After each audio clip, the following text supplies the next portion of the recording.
दोस्तों कैसे हो। आपका स्वागत है त्रिपाण स्टडी सेंटर में। आज जो हम करने जा रहे हैं क्लास 12 एनआईएस बोर्ड के चैप्टर नंबर 17। ये चैप्टर जो है बायोलॉजी का है, जो कि बहुत ही महत्वपूर्ण है, कोऑर्डिनेशन एंड कंट्रोल। ठीक है, जिसमें हम द नर्वस सिस्टम के बारे में पढ़ेंगे और एंडोक्राइन सिस्टम के बारे में पढ़ेंगे, यानी तंत्रिका तंत्र के साथ अतंत्रिका तंत्र के विषय में हम चर्चा करेंगे। ये चैप्टर उन बच्चों के लिए भी बहुत महत्वपूर्ण है जो कि एनसीईआरटी किताब पढ़ते हैं, चाहे वो जो है यूपी बोर्ड के हों चाहे बिहार बोर्ड के हों। ये बायोलॉजी के जिनके पास सब्जेक्ट है उनके लिए चैप्टर जो है बहुत महत्वपूर्ण होने वाला है। इसमें हम जो है मानव शरीर में जो है नर्वस सिस्टम और कंट्रोल के बारे में विस्तार पूर्वक जानेंगे और समझेंगे कि इसमें क्या क्या चीज़ और क्या इनका क्या फंक्शन है। लेकिन चैप्टर स्टार्ट करने से पहले एक बात जो मैं हमेशा कहता हूँ, जिसको आपको सोचना भी चाहिए, विचार भी करना चाहिए और अमल तो करना ही चाहिए, वो ये है कि जब भी वीडियो देखिए पूरा देखिए, क्योंकि अधूरा जानकारी सदैव खतरनाक होता है। साथ में एक इम्पोर्टेंट बात ये भी रहता है, अगर आप पहली बार वीडियो देख रहे हो तो लाइक शेयर सब्सक्राइब करना मत भूलना। देखिए दोस्तों, लाइक कीजिएगा तो बनाने वाले का जो है प्रोत्साहन बढ़ता है और आपके लिए अच्छा से अच्छा करने की कोशिश करता है। ठीक है, सब्सक्राइब करना आपके हित में है। इसका कारण ये है कि अगर आप सब्सक्राइब करके रखोगे तभी जो है मेरा वीडियो का नोटिफिकेशन मिलेगा। और आपको पता है कि मैं हर क्लास का जो है सब्जेक्ट डालता ही रहता हूँ समय समय पे। तो अगर सब्सक्राइब करके नहीं रखिएगा तो शायद उस वीडियो से आप अनभिज्ञ रह जाइएगा, यानी वो आपको प्राप्त नहीं होगा और आप उसका नॉलेज नहीं ले पाइएगा। साथ में जो अगर आप शेयर करते हो तो शेयर करना एक जग कल्याण के समान माना जाता है। इससे ये होता है कि मान लीजिए कोई जो है बच्चा जो है मेरी वीडियो को उसकी ज़रूरत थी और आपके थ्रू वो वीडियो उसको पास पहुँचा है, तो वो सदैव ही आपका धन्यवादी रहेगा और सदैव ही आपका जो है शुक्रिया अदा करेगा कि तुम्हारे कारण मुझे जो है वीडियो प्राप्त हुआ। तो दोस्तों, आपको पता ही होगा कि त्रिपाण स्टडी सेंटर सिर्फ एक क्लास के लिए ही अग्रसर नहीं है, ये कई क्लासों के लिए अग्रसर है। जैसे 8th 9th 10th 11th 12th CBSE के सारे चैप्टरों को कवर करेगा समय के साथ। प्लस जो है एनआईएस बोर्ड का 10th+2 को भी कवर करता है, सभी सब्जेक्टों का। प्लस जो है बीए पंजाब यूनिवर्सिटी का जो है फर्स्ट सेमेस्टर से लेकर 6th सेमेस्टर तक 8 सब्जेक्टों को कवर करता है। प्लस जो है एमए के जो है बच्चे ऑन डिमांड जो मुझे करते हैं कमेंट, उनके लिए भी त्रिपाण स्टडी सेंटर जो है अग्रसर है। देखिए दोस्तों, त्रिपाण स्टडी सेंटर इतना बड़ा है, विस्तृत है, तो आपको अभी जो है लाइक शेयर सब्सक्राइब कीजिए और अपने दोस्तों के साथ बांटिए। ठीक है, तो भूलिए मत, ये करना आपका फर्ज है और मेरा कार्य करना है आपको टॉपिक लेके चलना है। देखिए आज देखते हैं हमारा आज टॉपिक क्या है। The next topic is the ear, sense of hearing and balance. Friend, ear is the second is the most important sense organ for our body. There is ear, the sense of hearing and balance. The ear serves a two sensory function: hearing and maintenance the balance of body. There is important for the balance of the body. Why and where? There is a hearing and there is maintenance of balance of body. Their ear has a three main part. Here is the external ear, middle ear and internal ear. Showing this picture, here to show the human ear. There is the most important part. There is a upper part is there, other side is the pinea and the external auditory meatus and the bone eardrums. The eardrums is the most important for the hearing, and the following stews and the round windows base skull colliza atrium nerves and stable at the oval windows here, and the semicircular canals and causes and malleus is also present over here. There is a most important diagram. You note your note copy their human ears diagram. The external ear consists of the following. There is a most important on the outwardly projecting ear to be called it pinea.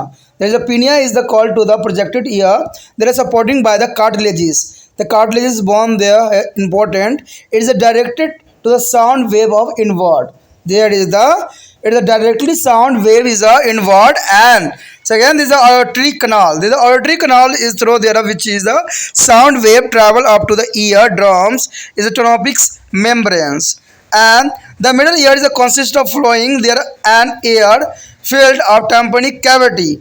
On air filled tympanic cavity for air, the tympanics their ear drum. The ear drums as the tympanics their ear drums, and there are three tiny bones. Malleus means hammer connected to the eardrum, and incus available there is a between to the and the steps of triple they are forming a contact with the oval windows of their internal ear. They are attached for the internal ear of oval window for hair. The next is extraneous tube. There is a connected to the tympanic cavity. There is a tympanic cavity for connected to the pharynx. It is equalized the pressure on the both side of the eardrums and tympaniums. There is the internal ears contain a two main part. The internal ears contain of mainly two part.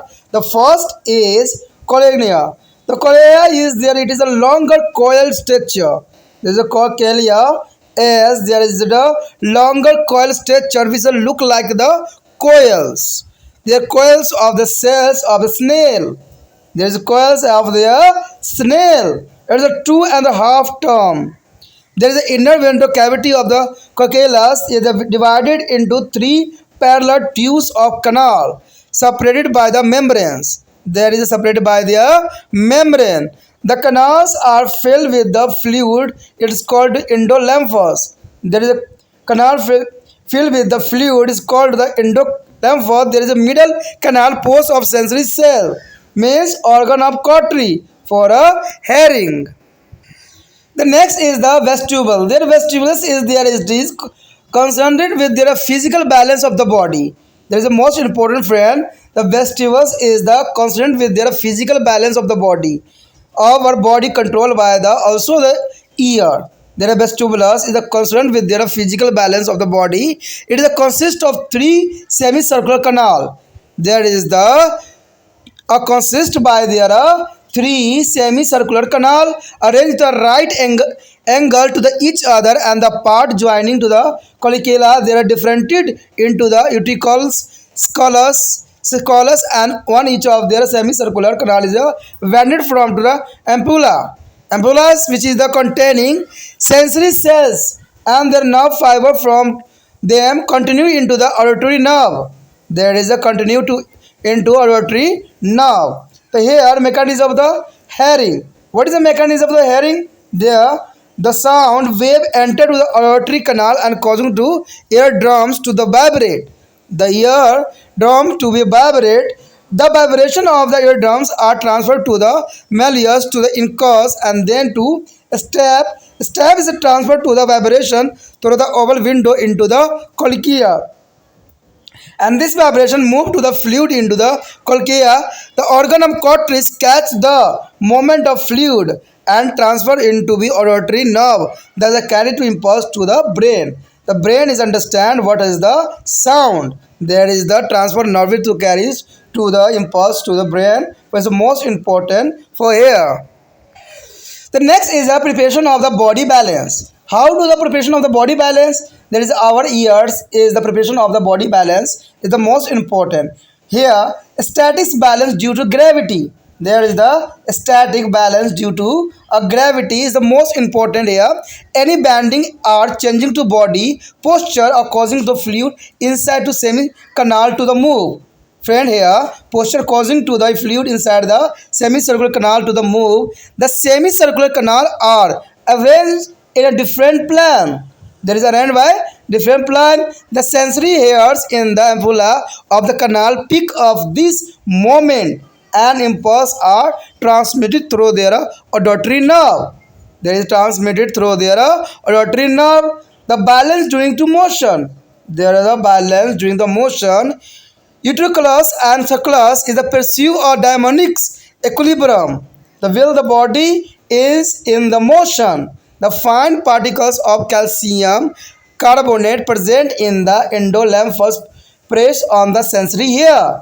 There is endolymphus press on the sensory hair. Whenever to the body is a some motion, their impulse are carried through the auditory nerve. There is the most important for the is preparation of the body balance for the ear. Their important feature. The third, a sense organ is the tongues and the nose. Sense of taste and smell. The tongues is a taste and nose is smelling. Their tongue perceives to the taste and the nose is perceived to the smell. Their preoccupations they depend upon the nature of chemical substance coming in contact with the sensory cell.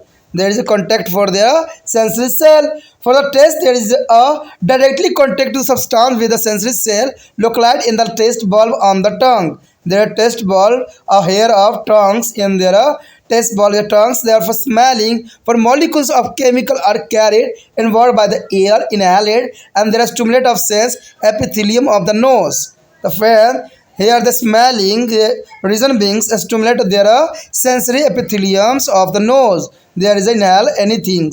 And next is skin. The skin is a touch and the other musculous sense. The touch is the most important sense of touch skin. There is a variety of the nerve ending of the skin. Some of this is a concerned with their touch, gently pressure. Some with a deep pressure and the other with a cold, heat and pain. There means to skin is a gently pressure.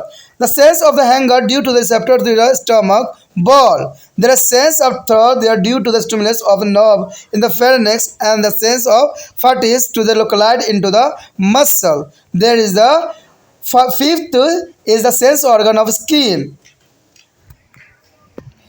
यहाँ पर दोस्तों जो है बहुत important topic हमारे समक्ष आया है वो है हेयरिंग यानी कान का जो है श्रवण शक्ति। देखिए कान का श्रवण शक्ति जो है अपने जगह पे बहुत ही इंपॉर्टेंट स्थान रखता है। जहाँ पर हमने आइस के बारे में जो है विस्तृत जाना, आंखों के बारे में, वही कान का भी अपना एक महत्वपूर्ण स्थान है। कहते हैं ये जो है दूसरा नंबर पे आता है सेंस ऑर्गन में, यानी ये सेंस ऑर्गन में दूसरा स्थान पे आता है। तो कान का जो है दोस्तों अपना एक महत्वपूर्ण स्थान है। कहते हैं कान जो होती है वो संतुलन एवं संवेदन का कार्य भी करती है। कहते हैं ये इंसान को जो है शरीर में बैलेंस बनाने में अपना जो है बहुत ही महत्वपूर्ण योगदान देता है। तो कहते हैं कान दो संवेदिक कार्य करता है। देखिए कान जो है दो संवेदिक कार्य करता है, एक तो होता है सुनने का और दूसरा जो है शरीर का संतुलित बनाए रखने में इसका जो है बहुत काफ़ी इंपॉर्टेंट योगदान रहता है। कान के अगर देखा जाए तो इसमें जो है 3 भागों में विभक्त किया गया है। आपको भी पता होगा कि बाहरी कान, मध्य कान और भीतरी कान, यानी इंटरनल, एक्सटर्नल और इंटरनल जो होती है तीनों चारों है इस फॉर्म में प्रेजेंट होती है। यानी एक्सटर्नल इंटरनल तो होता है, साथ में जो है मिडल ईयर्स भी प्रेजेंट होता है। तो ये 3 भागों में विभक्त किया गया है, बाहरी कान, मध्य कान और भीतरी कान, यानी जो है external, internal and middles years में इसको जो है विभक्त किया गया है। यहाँ पर आपके समक्ष जो है एक इम्पोर्टेंट डायग्राम शो हो रहा है जो कि काफ़ी इंपॉर्टेंट है और ये इसको जो है आपको अपने कॉपी पे नोट डाउन भी करना है, क्योंकि इसमें जो है विस्तृत जानकारी दी गई है और बहुत स्पष्ट रूप से में दिखाई भी गई है। तो ये बहुत अच्छा डायग्राम है जिसको आपको नोट करना चाहिए। अगर आप देखोगे तो बाहरी कान के जो बाहरी निकले हुए होते हैं पार्ट उसके हम पिन्ना कहते हैं और बाहरी 7 मेटल्स गोयर होते हैं और हड्डियाँ जो होती है उसके साथ अटैच होता है, कनपट्टल भी साथ में रहती है और इसमें नली होती है और गोल खिड़कियाँ जो होती है प्रेजेंट होती है और कहते हैं खोपड़ी का यहाँ पर आधार भी पाया जाता है और श्रवण तंत्रिका तंत्र भी जो है यहाँ पर देखने को मिलेगा और जो है स्टेट और अंडकार खिड़कियाँ भी देखोगे। ठीक है, इसमें जो है हाँ सबसे इंपॉर्टेंट कार्य जो होता है ड्रम्स का होता है जो कि हमें साउंड वाइब्रेशन को पैदा करता है और हमें सुनने में जो है सुचारू बनाता है। तो इसी में के लिए जो है बाहरी कान के निम्नलिखित भाग देखिए, अब बाहरी कान है तो उसका क्या कार्य है और इस पर क्या अपना विशेष स्थान रखता है। कहते हैं बाहर के उभरा हुआ कनपट्टल जो उभरा हुआ होता है जिसके भीतर उपस्थित यानी कार्टिलेजिस मसल होते हैं। अगर आप कान छुइएगा तो उसमें जो है कार्टिलेज मसल दिखेंगे। कार्टिलेज मसल का यही मतलब होता है कि ये बोन ही होती है लेकिन ये बोन बहुत फ्लेक्सिबल होता है, इसको जैसे मर्जी चाहे आप मरोड़ तरोड़ सकते हो। तो ये बोन होती है लेकिन ये कार्टिलेजिस के बने होते हैं, कई फिश जो होते हैं कार्टिलेजिस के ही बने होते हैं।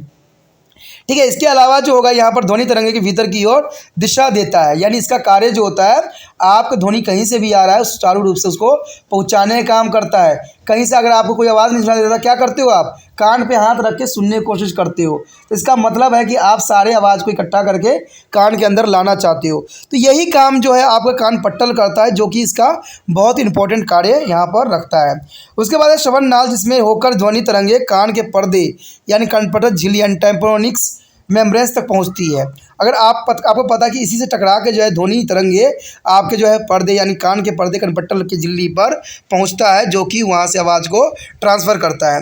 उसके बाद मध्य कान जो होते हैं उनका क्या कार्य क्या है। ये मध्य कान जो होती है वायु से भरी एक कनपट्टल गुहा होती है जहाँ पर वायु भरी होती है। ठीक है, ये वायु जो होती है एक तरह से हमें श्रवण की दिलाती है।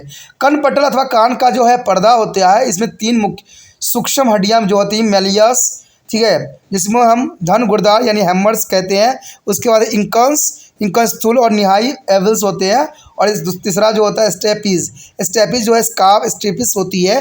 ये तीनों जो है सामूहिक रूप से एक साथ जो होते हैं कनस्तिकाएँ यानी इनर कॉसेस में रहते हैं, जिसे हम कॉन्स्क्लेरी भी कहते हैं।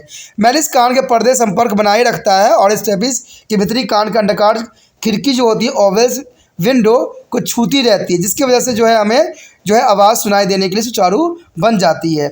अब यहाँ पर देखिएगा तो यूस्ट्रोकिया नली का भी अपना एक महत्वपूर्ण स्थान रखता है। वो कनपटल गुहा को ग्रासनी के साथ जोड़ी हुई रखती है, यानी कनपटल गुहा को जो है ग्रासनी के साथ जोड़ी रखती है। इसका मतलब तो आपको एक बात याद होगा, जब आप मिर्ची खाते हो तिक्के तिक्के तो कहते हैं मेरे कान से धुआं निकलने लग गया। तो इसका कारण यही होता है कि कनपटल गुहा की ग्रासनी के साथ जो है जहाँ ग्रास जाती है उसके साथ जोड़ी रखती है, यानी जो भी माउथ में रखोगे तो इसके कान पे भी थोड़ा सा इफेक्ट जरूर पड़ता है, यानी ये कान से भी जुड़ा हुआ होता है। यह कान के पर्दे के दोनों ओर वायु दाब के सामान्य बनाए रखने में भी सहायता करता है, यानी जो यूकैरियोटिक नली होती है दोस्तों ये बहुत काम की है। इसमें जो है कान के पर्दे के दोनों वायु दाब को सामान्य बनाए रखने में जो है अपना महत्वपूर्ण योगदान अदा करता है। उसके पश्चात है आंतरिक कान, यानी अंदरूनी भाग के विषय में है, जहाँ की मेन बातें रखता है। सबसे पहले तो यहाँ पर एक ही बात होता है कनवर्त। कनवर्त का मतलब होता है काली कलियास, यानी कालियस जो होती है ये बहुत इंपॉर्टेंट पार्ट होता है। ठीक है, यह एक लंबी कुंडलित संरचना होती है, यानी ये कुंडलित होती है। कुंडलित का मतलब दोस्तों ये होता है कि कोयल फॉर्म में होती है। अब कोयल मतलब आप पता ही होगा कि इसको जो है कोई तार को अगर बार बार मोड़ते हो, बार बार इसको गोलाकार रूप देते हो तो उसी को कोयल कहते हैं। ठीक है, तो ये कुंडलित संरचना होती है, जैसे कि सांप कुंडलित बना के बैठा रहता है। कुछ कुछ जो है शंख की कुंडली की तरह भी होती है। आप देखोगे तो स्नेल के जैसा भी आपको नजर आएगा। ठीक है, एकदम स्नेल के जैसा ही आपको लगेगा। कान के पट्टा जो होता है कुंडलित लगता है। इसे कुल 2.5 चक्र बने होते हैं। कुल जो है 2.5 चक्र, यानी 2 चक्र पूरे होंगे, तीसरा चक्र जो होगा आधा होगा।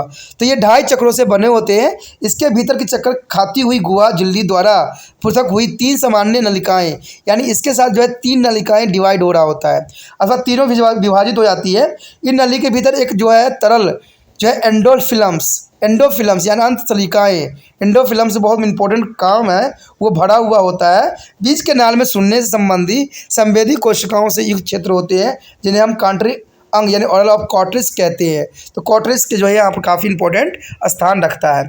उसके पश्चात हमारे समक्ष जो है वेस्टिबुलस यानी प्राणायाम। इसका संबंध शरीर के संतुलन बनाए रखने के लिए होता है। देखिए काफ़ी इंपॉर्टेंट बात आ गया ना कि इसका संबंध जो है शरीर के संतुलन बनाए रखने के लिए होता है।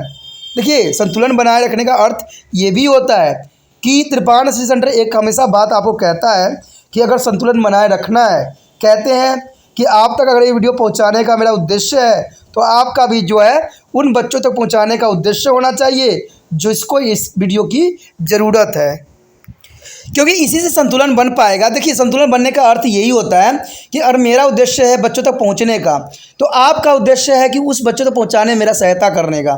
तो त्रिपाण स्त्री सेंटर आपके लिए इसलिए हेल्पफुल बना हुआ है क्योंकि आप जो इसको शेयर कर रहे हो, दूसरे बच्चों को पहुँचा रहे हो, तो ये एक जग कल्याण की तरफ होता है। कहते हैं गलत काम करोगे तो 75 लोग आपको गलत कहेंगे। अगर त्रिपाण स्त्री सेंटर का लिंक अगर आप लगा देते हो तो आपको जो है कोई गलत नहीं कहेगा, क्योंकि अगर हो सकता है कि उस बच्चे को इस वीडियो की ज़रूरत थी और वो सडनली उसको प्राप्त हो गया है, तो वो आपको थैंक्स ज़रूर बोलेगा, चाहे वो लिख के न भेजे। ठीक है, लेकिन आपको मन ही मन ज़रूर थैंक्स कहेगा कि उनके वजह से जो है समझ में आ गया। देखिए मैं ये नहीं कह रहा हूँ कि यूट्यूब पे वीडियो की कमी है, यहाँ पर तो हर एक विषय पे जो है हज़ारों वीडियो मिलती है, लेकिन मुझे एक बात पता है कि जो बात जहाँ समझ में आ जाती है ना वही सर्वश्रेष्ठ होती है। कहते हैं कभी कभी बच्चे के मुंह से समझा हुआ चीज़ भी जो है बहुत काफ़ी काम कर जाता है। तो ये बात इंपॉर्टेंट रखता है और ये तभी संभव होगा जब इसको आप दूसरे बच्चों तक शेयर कीजिएगा। ठीक है, दूसरे बच्चों को इसको लिंक को बारे में बताइएगा, चैनल के बारे में बताइएगा। ठीक है, खुद भी सब्सक्राइब कीजिएगा, दूसरे को भी कहिएगा, क्योंकि तभी जो है त्रिपाण स्त्री सेंटर जो है आने वाला समय में केमिस्ट्री, फिजिक्स, ठीक है, और इकोनॉमिक्स हर सब्जेक्ट का जो है वीडियो आएगा तो आप उससे लाभान्वित होंगे। जो बच्चे को जिस चीज़ की ज़रूरत होगा वो उनको प्राप्त होगा। तो इसलिए सोचने की वाली बात नहीं, विचार करने वाली बात नहीं है। आपने क्या करना है, इसको जो है संतुलित बनाना है। ठीक है, अगर आप शेयर कीजिएगा तो ये आगे बढ़ेगा, और आगे बढ़ेगा तो जो है त्रिपाण सेंटर आपके लिए सदैव अग्रसर रहेगा। और आने वाला समय में जब एग्ज़ाम आएगा तो आपके लिए एक क्वेश्चन आंसर का भी सीरीज आएगा, जिसमें आपको बहुत ही इंपॉर्टेंट क्वेश्चन कराई जाएगी, जो कंफर्म है कि 100% एग्ज़ाम में आएगा। आप सोचिएगा कि मुझे कैसे पता होगा कि एग्ज़ाम में आएगा, तो ये आपको समझ होना चाहिए कि मेरे पास भी बहुत से बच्चे पढ़ते हैं, और अगर वो जानते हैं मुझे तो उनको एहसास है कि मैं जो भी क्वेश्चन कराता हूँ वही एग्ज़ाम में आता है।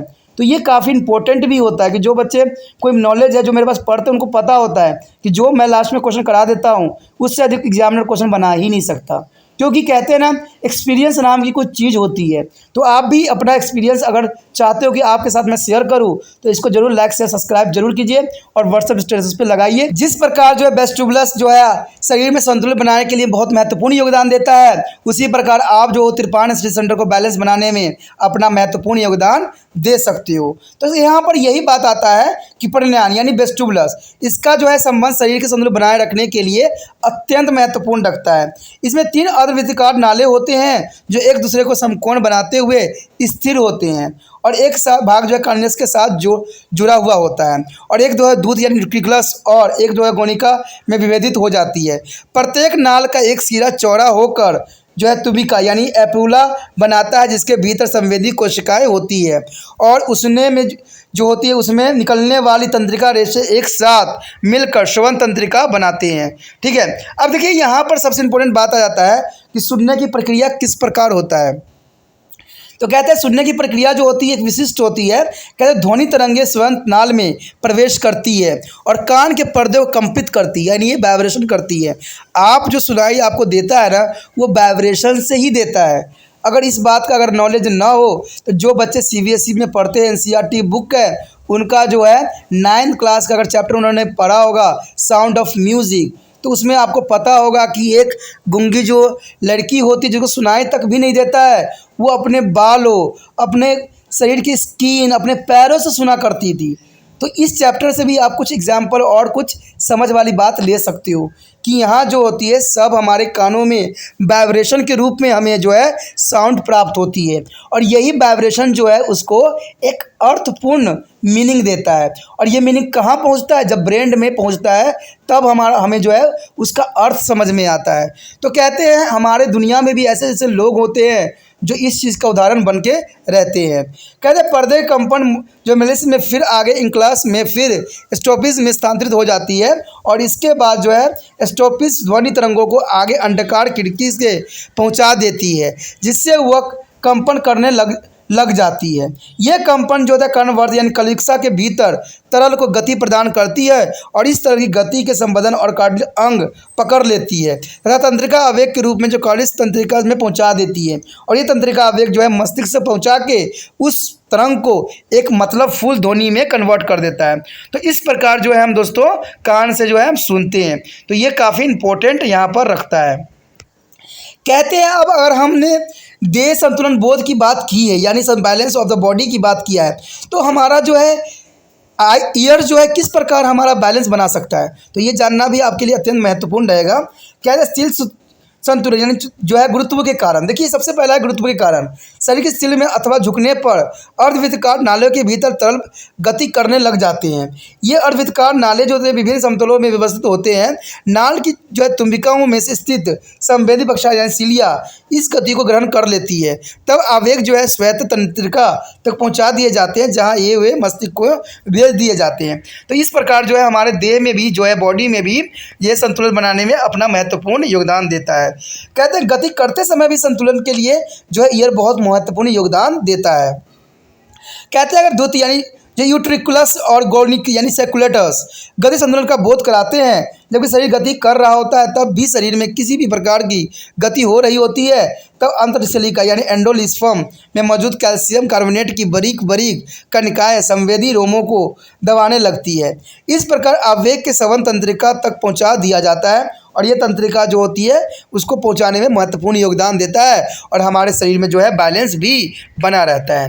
दोस्तों ये जो था हमारे जो है हमने आइस और ईयर संवेदी अंगों के बारे में पढ़ा। अब जो है हमारा 2 आ गया है जीवा और नाक, देखिए ये भी एक कहते हैं, जीवा जो है स्वाद के लिए अग्रसर होती है और नाक जो होता है जो है आपको गंध के लिए संवेदित होती है। तो ये काफ़ी इंपॉर्टेंट है। कहते हैं जीवा जीवा यानी जो है टंग्स हमारे स्वाद के संवेदक का बोध कराती है और नाक का जो है गंध का। ये दोनों संवेदी रासायनिक संवेदन होते हैं और ये संपर्क में आने वाले रासायनिक पदार्थ की प्राकृतिक पर निर्भर करता है, यानी इसका नेचर जो है प्राकृतिक पर निर्भर करता है, ये कैसा है।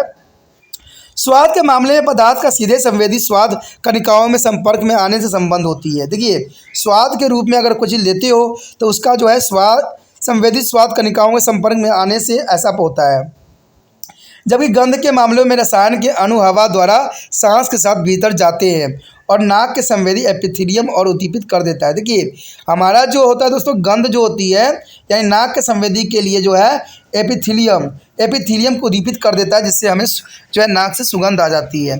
ठीक है, उसके पश्चात लास्ट टॉपिक जो है इसका सेंस ऑर्गन का वो है त्वचा। देखिए त्वचा भी अपना एक महत्वपूर्ण योगदान देता है। त्वचा सफल अथवा कुछ अन्य विविध संवेदित के लिए अग्रसर होता है। कहते हैं त्वचा में विविध प्रकार की तंत्रिकाओं के अंतिम छोर मौजूद होते हैं। इसमें कुछ का संबंध स्पर्श हल्का सा स्पर्श से होता है और कुछ का गहरा दाब से और अन्य का ठंड ताप और पीड़ा से भी हो सकता है। कहते हैं भूख का संवेद अमाशय की भित्ति में स्थित ग्राही अंगों से होती है और प्यास का संवेद ग्रासनी में स्थित तंत्रिकाओं के उद्दीपित होने के कारण ही होता है। थकान का संवेदी पेशियों में स्थित होती है। तो इस प्रकार जो है सभी का जो है हमारे त्वचा में अपना विशेष स्थान रखता है। The next topic is coordination through there's a hormones and the endocrine system. There's a most important topic for here, a coordination through there's a hormones. The hormones is the most important for our body and the endocrine system here. The hormones are the secretion from the specific cell or glands in the body is called endocrine gland. And hormones are carried by the blood to target organs. Their hormones are carried by the blood to a target organs. Their effect to the produce in a one or more specific parts only. The most hormones are secreted by the special gland is called to the endocrine gland. The special gland is called to the endocrine gland. These are the also called to ductless is a gland because there is the secretions are approved directly into the blood and not be through there is a duct. And contain the hormones are produced by the other gland or body part also. For example, the stomach and eroderms. The eroderms is there is important and their stomach is also. Our next topic is the nature and function of the hormone. What is the nature and the function of the hormone? There is a most important topic here, the nature and function of hormone. The first point is hormones are secreted from there is a source of directly into the blood. This is the most important.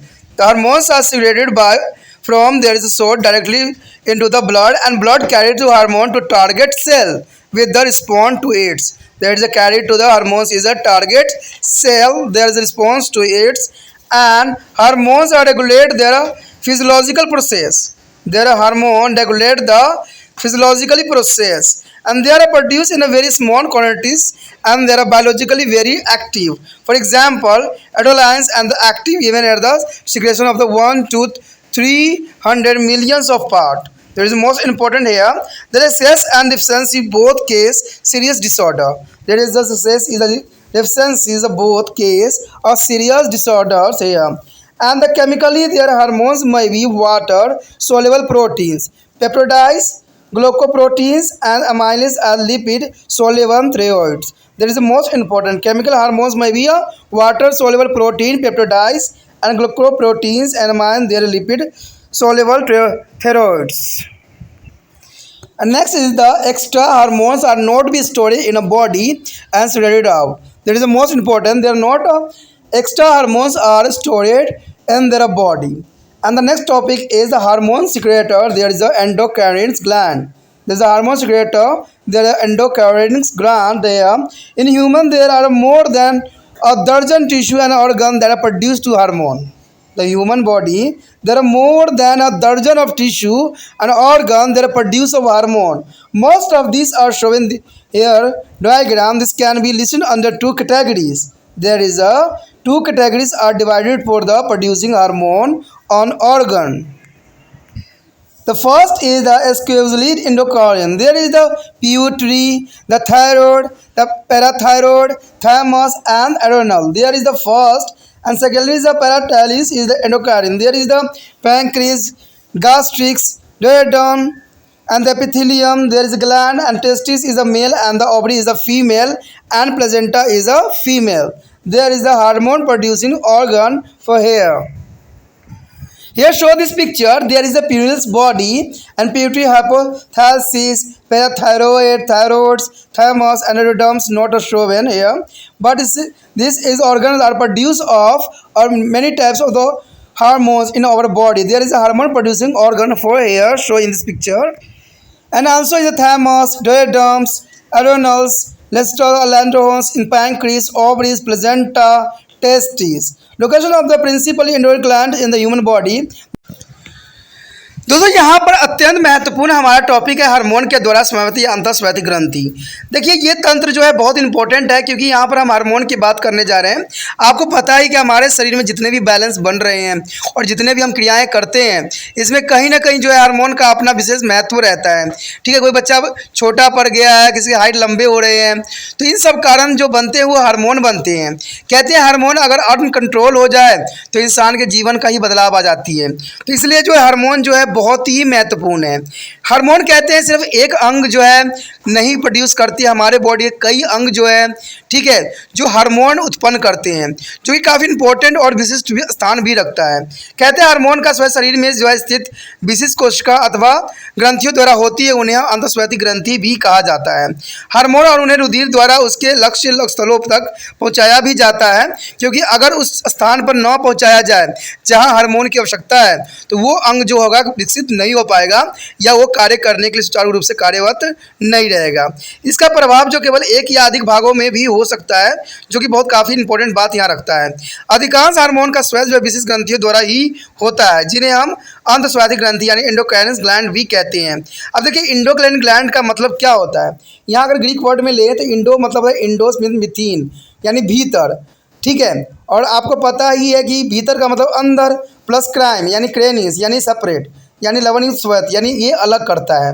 और इसका अर्थ ये हुआ कि शरीर के रूप में श्वसन यानी शरीर के रूप में श्वेतन होता है। इसमें जो है वाहिकाहीन ग्रंथि भी कहते हैं इसको, वाहिकाहीन ग्रंथि यानी ये वाहिका का रूप लेते हैं, यानी ट्रांसपोर्ट के जो है कार्य यहाँ करते हैं, क्योंकि इसके श्वेत सीधे ही रुधिर में छोड़ दिए जाते हैं, यानी ब्लड में जो है इसको पहुँचा दिया जाता है। ब्लड के द्वारा ही शरीर के डिफरेंट पार्टों में ये जाता है और अपना जो है अपना महत्वपूर्ण भूमिका अदा करता है।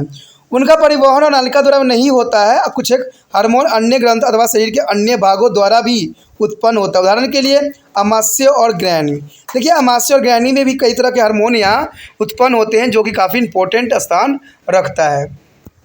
कहते हैं अब सबसे इम्पोर्टेंट बात यहाँ पर यही आती है कि हार्मोन की प्राकृतिक और प्रकार्य क्या है। देखिए दोस्तों, नेचर और जो है फंक्शन हार्मोन का ये अत्यंत महत्वपूर्ण क्वेश्चन है और कई बार एग्जाम में ये पूछा भी गया है, चाहे वो कोई भी एग्ज़ाम हो।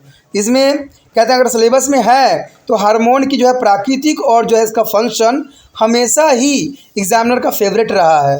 तो इसको जो है अच्छे से आप कर लेना। यहाँ कई पॉइंट है, जिसमें से पहला तो यही कहता है कि हार्मोन को उनके श्वेत भागों से सीधे ही रुधिर में छोड़ दिया जाता है, यानी हार्मोन जहाँ उत्पन्न होती है उसके बाद डायरेक्टली ये क्या करता है, ब्लड में चला जाता है। कहते हैं रुधिर इन हार्मोन को उन लक्ष्य अंगों तक पहुंचा देता है जो उनके प्रति अनुक्रिया करते हैं।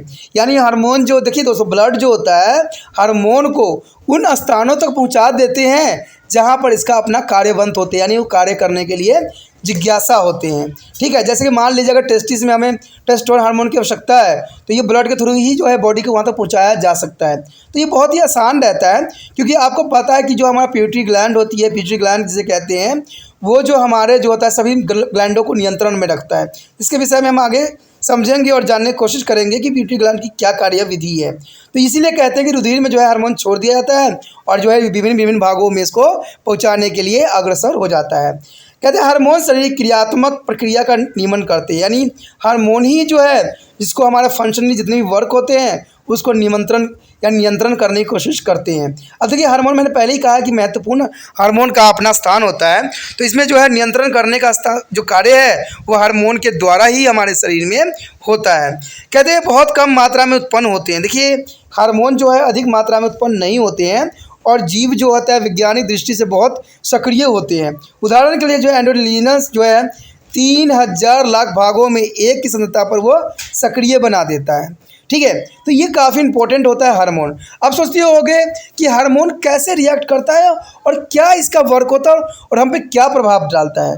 अगर आपको दोस्तों सिंपल लैंग्वेज में अगर इसको समझना है तो आप समझिए कि आप कोई फल लेके आते हो, चाहे कोई केला लेके आते हो, केला को आप 2-3 दिन तक छोड़ दो, ठीक है, ऐसा सेब को ही छोड़ दो। आखिर सेब जो है वो ख़राब क्यों हो गया, केला जो है ख़राब क्यों हो गया? तो आप सोचिएगा कि भाई उसको ऐसे ही छोड़ दिया गया इसलिए ख़राब हो गया।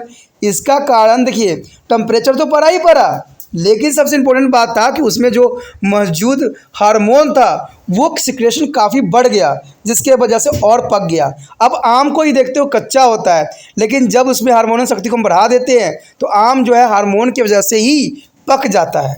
तो ये जैसे देखिए अब हम फलों में तो ये उदाहरण देख लिया, अब हमारे शरीर में जितने भी प्रक्रिया होती है बॉडी का, तो ये सारे प्रक्रिया जो होती है हार्मोन के नियंत्रण में ही होता है। किसी का अगर मान लीजिए हाइट नहीं बढ़ रहा है तो इसका मतलब है कि उसका हार्मोनल कोई तकलीफ़ है जिसकी वजह से उसका हाइट बढ़ा नहीं हो रहा है। और हार्मोन कैसे मिलता है, आप सोचिएगा यही बात ना कि हार्मोन कैसे मिलता है। अरे भाई साहब अभी मैंने कहा आपको कि जब हार्मोन जो है फल फ्रूट में देखने को मिलता है तो जर्नली सी बात है कि आप जो भोजन ग्रहण करते हो उनमें सारे प्रकार के हार्मोन उपस्थित होते हैं, जिसको हमें लेना चाहिए सुचारू रूप से। कुछ बच्चे क्या करते हैं, किसी सब्जी के पार्ट को अलग कर देते हैं, मुझे ये सब्ज़ी नहीं पसंद है, मुझे वो सब्ज़ी पसंद नहीं है, वो एक ही टाइप की सब्ज़ी खाते रहते हैं। तो आपको क्या लगता है उनके हार्मोनी तकलीफ़ नहीं बढ़ती होगी? हाँ जी, उसका हार्मोनल तकलीफ़ भी बढ़ती है और तभी तो बौने रह जाते हैं। ठीक है, जिसका संपूर्ण पोषण नहीं मिलता है, देखते हो वो बच्चे जो होते हैं मंदबुद्धि हो जाते हैं, जो पूरा प्रॉपर खाना नहीं खाते हैं, प्रॉपर अपना कार्य नहीं करते हैं, चाहे फाइबर हो, चाहे वो मिनरल हो, चाहे विटामिन्स हो, तो उनके शरीर जो है कार्य नहीं करते हैं, क्योंकि सारे एलिमेंट जो है हमें खाने से ही प्राप्त होता है और खाने तभी तो हमारे लिए इतने महत्वपूर्ण रहता है किसी भी जीव के लिए। इसलिए सारे हार्मोन जो है हमें खाने की वस्तु से ही प्राप्त होता है। तो ये काफ़ी इंपॉर्टेंट बात जर्नल थी जिसको मैंने आपको बताना उचित समझा। ठीक है, कहते हैं ये बहुत कम मात्रा में उत्पन्न होते हैं और कम से कम कहते हैं कि एरोलिनिन जो है 3 लाख भागों में जो है एक की सांद्रता का सक्रिय बना देता है। हार्मोन की अधिकता और कमी दोनों से ही गंभीर विकार उत्पन्न हो सकते हैं। अभी मैंने कहा ना कि अगर हार्मोन किसी प्रकार के कम हो जाए या अधिक हो जाए, दोनों ही कंडीशन में आपको जो है बहुत बड़े विकार यानी बीमारी का सामना करना पड़ सकता है। इसलिए इसको जो है हार्मोन को मेंटेनेंस करके रखना अत्यंत महत्वपूर्ण है, क्योंकि इससे गंभीर विकार उत्पन्न होगा और आपके जीवन के लिए भी जो है खतरनाक सिद्ध हो सकता है। कहते हैं हार्मोन के रासायनिक दृष्टि से जो हार्मोन जल में घुलनशील प्रोटीन है यानी पेप्टाइड्स और ग्लाइकोप्रोटीन और एमिनो हो सकते हैं, अथवा लिपिड में जो है घुलनशील एसिड हो सकते हैं। हार्मोन की अतिरिक्त मात्रा शरीर में संचलित नहीं रहती है और उत्तेजित कर दी जाती है। देखिए ये बहुत इंपॉर्टेंट है कि हमारे शरीर में जो है दोस्तों हार्मोन जो है अधिक मात्रा में सक्रिय नहीं होती है और न ही हार्मोन जो है स्टोरेज रहती है। हार्मोन का इतना ही सा कार्य है, अगर आप भोजन ग्रहण करते हो उस प्रकार के तो वो हार्मोन जो होगा एक्टिव होगा और आपको बॉडी को जो है जिस प्रकार की उसकी नरिशमेंट देने की आवश्यकता है वो देगा। तो हार्मोन जो है स्टोरेज करके नहीं रखना होता है, ये बहुत इंपॉर्टेंट पॉइंट रहता है आपके लिए कि हार्मोन अतिरिक्त मात्रा शरीर में जो है संचलित नहीं करके रखती है और उत्तेजित कर दी जाती है। तो ये काफ़ी इम्पोर्टेंट यहाँ पर बात रखती है जो कि बहुत ज़रूरी है। जैसे कि एक बात मैं भी हमेशा कहता हूँ कि आपको भी ये वीडियो को अपने पास एकत्र करके नहीं रखना है, इसके लिंक जो है वितरित करना है। ठीक है, उन बच्चों तक वितरित करना है जिनको ज़रूरत है, क्योंकि तभी तो वो अपना कार्य कर पाएंगे। अब देखिए हार्मोन जो है कितना इंपॉर्टेंट कार्य करता है। अगर ये हार्मोन ना मिले तो इंसान के शरीर में विकास नहीं होगा और उसको कई तरह के विकारों का सामना करना पड़ सकता है। उसी प्रकार अगर मान लीजिए किसी बच्चों को जो ज़रूरत है इस वीडियो की, अगर आपके माध्यम से वो नहीं पहुंच पाएगा उसके पास, तो हो सकता है कि इस वीडियो से वो अनभिज्ञ रह जाए। आप सोचते हो, ये भी सोच रहे होगे कि भाई यही वीडियो थोड़ी इंपॉर्टेंट है, वीडियो तो बहुत सारे होते हैं, बच्चे किसी भी देख के समझ सकेंगे। दोस्तों मैं एक बात हमेशा कहता हूँ कि देखिए सब कहते हैं कि जहाँ भी आप देख लीजिए, चाहे यूट्यूब पे जहाँ भी देखिए, चाहे स्कूल कॉलेज सब जगह देखिए, पढ़ाने वालों की कमी नहीं है। ठीक है, ना समझने वालों की कमी है। लेकिन एक विचार हमेशा रहता है कि कभी कभी जो होता है एक छोटे से बच्चे से भी हमें जो समझ बड़े बड़े से नहीं समझा पाते हैं, एक छोटा सा बच्चा भी हमें समझा के चला जाता है और हमें समझ में आ जाता है। तो यही विचारधारा के साथ मैं हमेशा आपको कहता हूँ कि ये वीडियो जितना हो सके अपने दोस्तों के साथ जो है व्हाट्सएप के रिगार्डिंग शेयर कीजिए, इससे उन तक पहुँचे। कभी कभी ये वीडियो भी उनके लिए फ़ायदेमंद सिद्ध हो सकता है। चाहे बड़े व्यक्ति भी अगर देख रहे हों तो उनके बच्चे तक भी ये पहुँचाने, अपने बच्चों तक भी पहुँचाने की कोशिश करें, क्योंकि क्या पता क्या समझ में कब आ जाए। ठीक है, क्योंकि मैं यहाँ पर इतने सारे बच्चों को पढ़ाता हूँ, मुझे समझ है कि जिनका मेरे पास समझ आ जाती है ना, वो मेरे पास ही बने रहते हैं। तो ये यहाँ पर भी साबित होगा, क्योंकि कहते हैं ना व्यक्ति वही है, पढ़ाने का ढंग भी वही है, तो रूल भी वही होगा। इसलिए दोस्तों सोचने की बात नहीं है, विचार करने की बात नहीं है, अच्छे काम में सोचने की ज़रूरत नहीं पड़ती है। इस वीडियो को कीजिए, कॉपी कीजिए और अपने व्हाट्सएप स्टेटस पे तुरंत लगा दीजिए, क्योंकि बाद में भूल गए तो फिर तो एक जग कल्याण की बातें जो होगा अधूरा रह जाएगा। इसलिए सोचना नहीं है, कॉपी को लिंक करना है और अपने व्हाट्सएप स्टेटस पे इसको पेस्ट कर देना है 24 घंटे के लिए।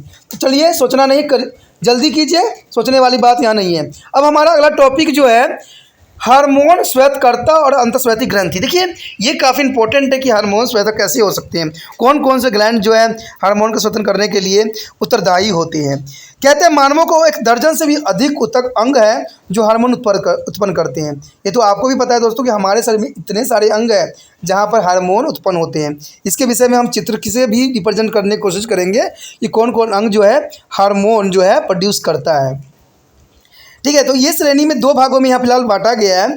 एक सिर्फ मात्र अंतःस्वेती ग्रंथि के लिए, जिसमें पीयूष हो गया, ऑब्टूल हो गया, थायराइड हो गया, पैरावर्टूल हो गया, पैराथायराइड हो गया, थैलेमस हो गया, अधिविकृत हो गया, एडिनाइल्स हो गया। तो ये जो होती है पहला कैटेगरी में आता है, जिसमें अंतःस्वेत ग्रंथि कहते हैं। दूसरा जो होता है अंतःस्वेती यानी अग्नाशय, जठर, ग्राहिणी, उपकलश, एपिथीलियम, जनन, डेनॉट्स, पुरुषों में भूषण, स्त्रियों में अंडाशय और स्त्री में जो है अपरा यानी प्लेजेंटा। तो ये सारे जो होते हैं हार्मोन प्रोड्यूस करने के लिए अपना विशिष्ट महत्व रखते हैं। अब यहाँ पर एक मानव डायग्राम दिख रहा होगा आपके समक्ष। ये जो सारे हार्मोन का यहाँ बताया गया है कि कौन जो है किस हार्मोन के लिए उत्तरदायी होता है। तो सबसे ऊपर देखिएगा तो पिनियल्स दिखेगा, जो काय होती है उसका प्यूटरी यानी पीयूष, इसका हाइपोफाइलिस यानी पीयूषिक ग्रंथि भी कहते हैं, यानी प्यूटरी ग्रंथि भी कहते हैं। ये आपको याद रखना है कि इसको मास्टर ग्रंथि कहते हैं। और मास्टर ग्रंथि इसलिए कहते हैं क्योंकि ये सारे ग्रंथियों को, जितने भी हार्मोनल ग्रंथि होते हैं, उसको कंट्रोल में रखता है। कंट्रोल कौन करता है दोस्तों? प्यूटरी ग्लैंड करता है, यानी इसको मास्टर ग्लैंड कहा जाता है। ठीक है, उसके बाद आपको अपटूल यानी थायराइड ग्लैंड दिखेगा, पैराथायराइड पैराप्टू दिखेगा, थैलेमस दिखेगा। ठीक है, उसके बाद ग्रहिणी, एडिनस, हेयरलैंस, दीप्स, अंडाशय, अपरा और भूषण। तो ये सारे के सारे जो हैं हमारे शरीर में जो है हार्मोन प्रोड्यूस करने वाले ऑर्गन है, जो कि बहुत काफ़ी यहाँ पर इम्पोर्टेंट और अपना विशेष स्थान रखता है। अब सबसे पहले बात हमारा जो आएगा वो प्यूटरी ग्लैंड के बारे में हम डिस्कस करेंगे। तो चलिए देखते हैं हमारा प्यूटरी ग्लैंड में आज क्या है। The next topic is pituitary gland. There is a pituitary gland is their master gland. Is the most important gland for hair. Pituitary is also called to the master gland. The pituitary gland is also called the hypophysis gland. This is also called to the hypophysis gland. There is shown in the picture. There is small projection about the size of pea, and which hangs from the base of the midbrains. It is connected to their hypothalamus of the brain by the pituitary stalk. Their hypothalamus, as through their part of the brain, also secrete some hormones.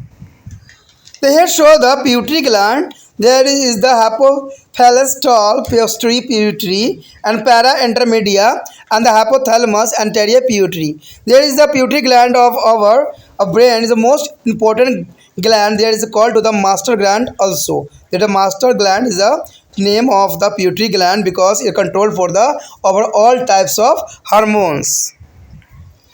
The pituitary control of most other endocrine gland. It is a two distinct part. There is the anterior pituitary and the posterior pituitary. Anterior and the posterior pituitary is the most important here, and the various hormone produced from their two part of their action. The pituitary hormone their action and the abnormality due to the obstruction of undistraction. There is important. There is a source and the hormones and action are abnormalities produced. The anterior lobes of pituitary, it is a growth hormone. It's called to the growth hormone as a GH, also known as the somatotropics hormone, means STH, यानी somatotropics hormones and STH. It means to the action and abnormality is produced here, promote the growth of whole body and the particularity of the skeleton. That is particular to the skeleton is a growing factor. And under secretion in the childhood lead to the daphophilism and absorbs the childhood, causing the gynotism and the adult agorism. There is a diseases also, daphophilis and the gynostilism. The next is a topics hormone, that means to stimulate other endocrine gland. There is important for here. There is the gonadotrophic hormones, also called to tropic hormones. The thyroid stimulator hormone TSH, stimulate thyroid, and endocrinotropic hormones means ACTH, stimulate adrenal cortex, and the follicle stimulating hormone means FSH. Stimulate eggs formation is the female and the sperm formation of male. And the luteinizing hormones LH stimulate is the ovulations and the formation of the corpus is the leptos, which is produce the female hormone progesterone, and the LH stimulate testes produce their male hormone is a testosterone. There is a most important hormone. The female hormone is a progesterone and the male hormone is the testosterone. There is a more important hormone for here. First thing is the stimulate of milk production. There is a prothalins is stimulate the milk production of human. And next is the posterior lobes of pituitary. Friend, here antidiuretic hormones means ADH are vasopressin. There is the increasing the absorption of the water from to the kidney to us as a also osmoregulation. The osmoregulation is a process only the hormones of ADH.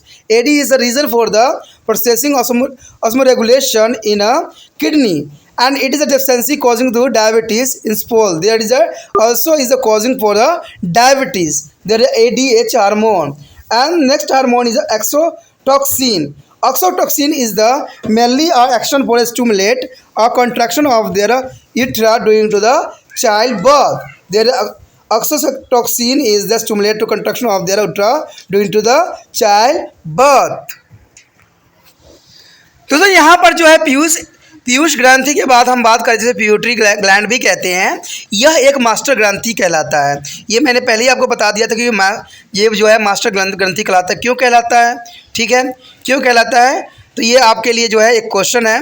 देखते हैं कौन बच्चा मुझे जवाब देता है कि पीयूष जो ग्रंथि को हम क्या कहते हैं, क्यों कहते हैं इसको मास्टर ग्रंथि, किस लिए कहते हैं इसको मास्टर ग्रंथि, क्या कारण है जो इसको हम मास्टर ग्रंथि कहते हैं। देखते हैं कौन बच्चा तेज है और किसको समझ में आया है, कौन मुझे कमेंट करके जो है भेजने की कोशिश करता है कि पीयूष ग्रंथि को मास्टर ग्रंथि क्यों कहते हैं, क्या रीज़न है और किस किस चीज़ों के क्या कार्य करता है। ठीक है, तो ये आपके लिए क्वेश्चन है। कहते हैं पीयूष ग्रंथि जिसको हम पीयूषिका यानी हाइपोफिसिस भी कहते हैं, एक छोटे से वाइब्रेशन यानी लगभग मटर के दाने के बराबर ही होता है।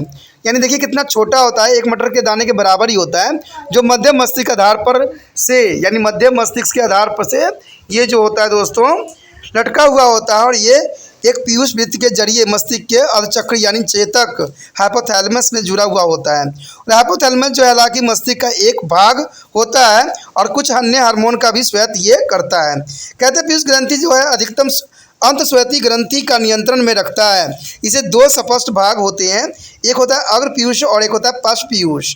इस दोनों भागों में उत्पन्न होने वाले विभिन्न हार्मोन होते हैं। इनके चित्र में आप देख सकते हो कि चित्र में जो है सारे पीयूष ग्रंथि को यहाँ दिखाया गया है।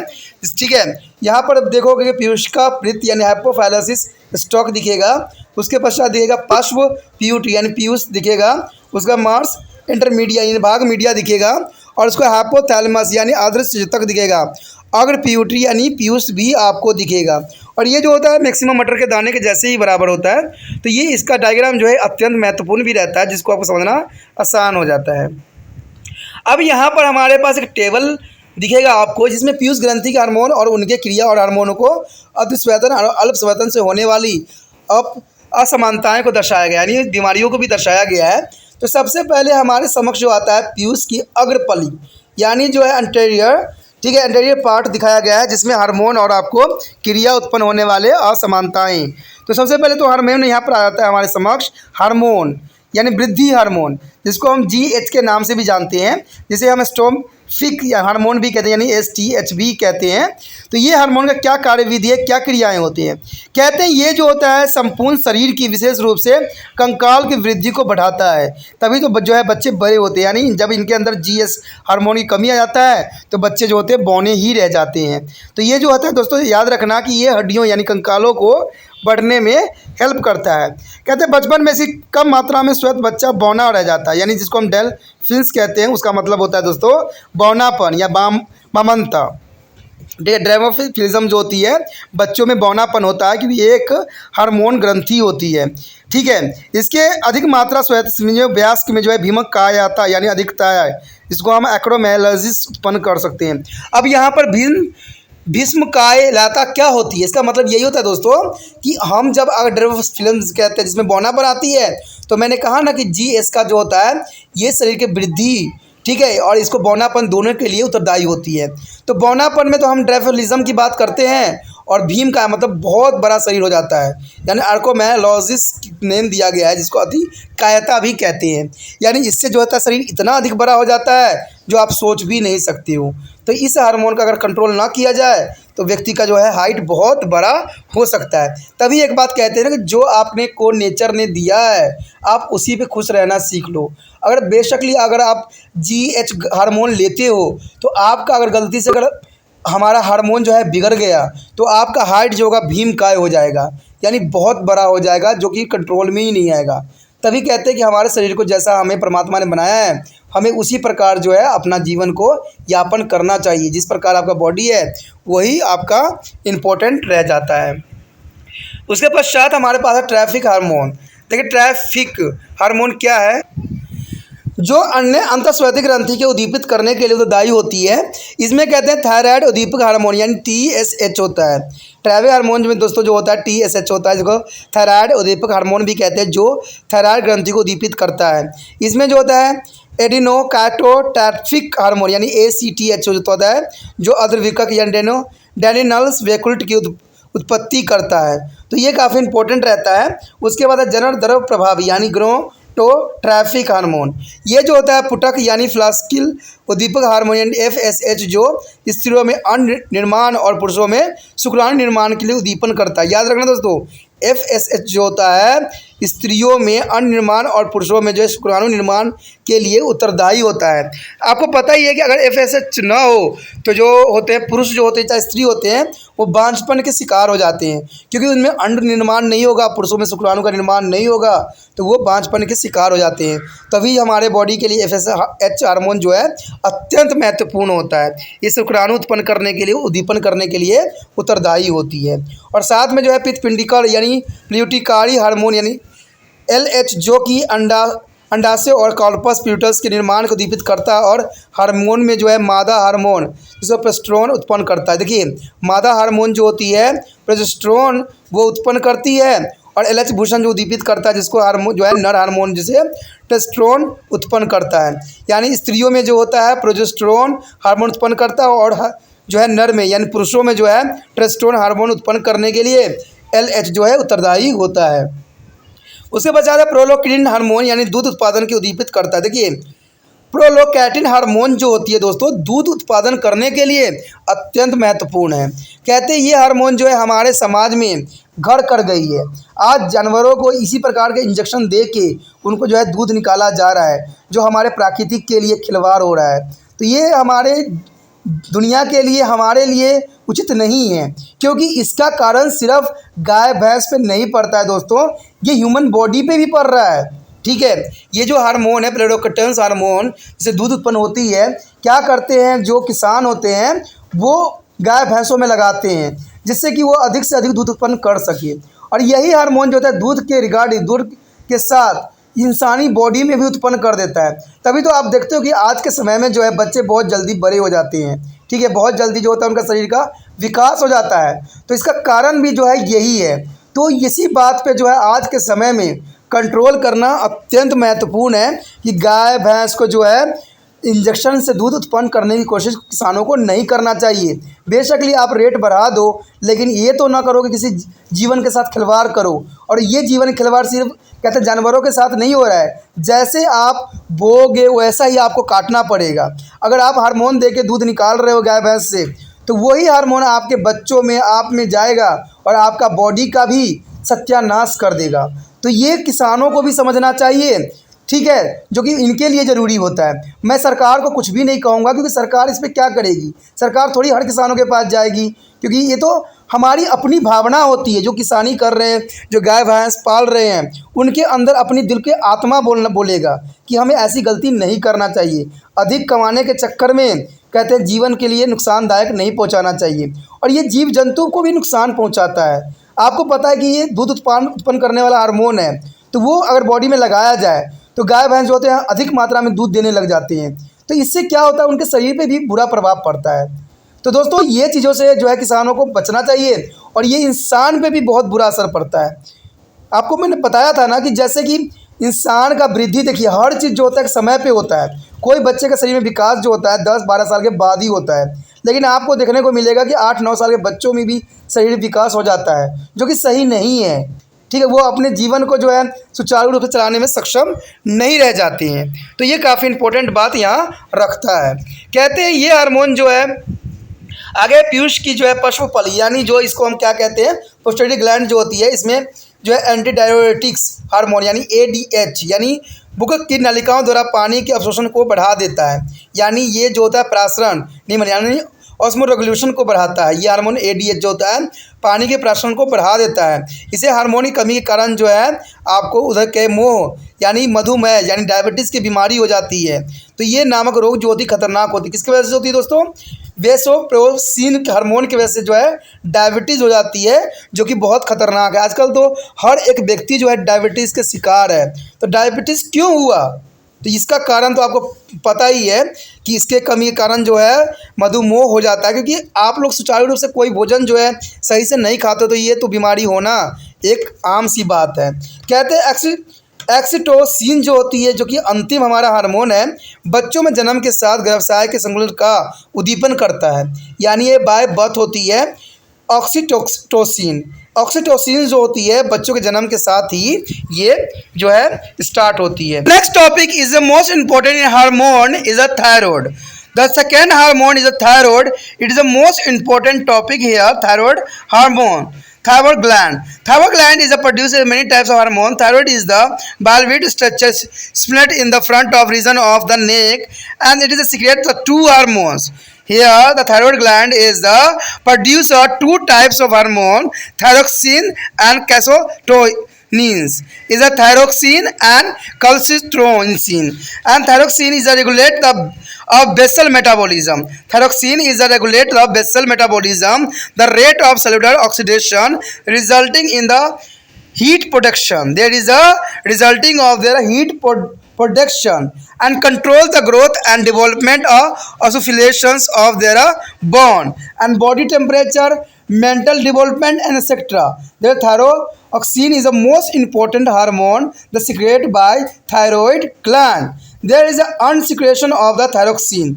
Here, unsecretion of the thyroxine means is a hypothyroidism. The produce of three conditions. First is a simple gastritis. Gastritis is the encouragement of thyroid, visible as a swelling in the neck. There is a swelling in the neck. It is a causal due to the iodine deficiency in a food as iron is need to the production of the thyroid hormone. There is the call to the ginga.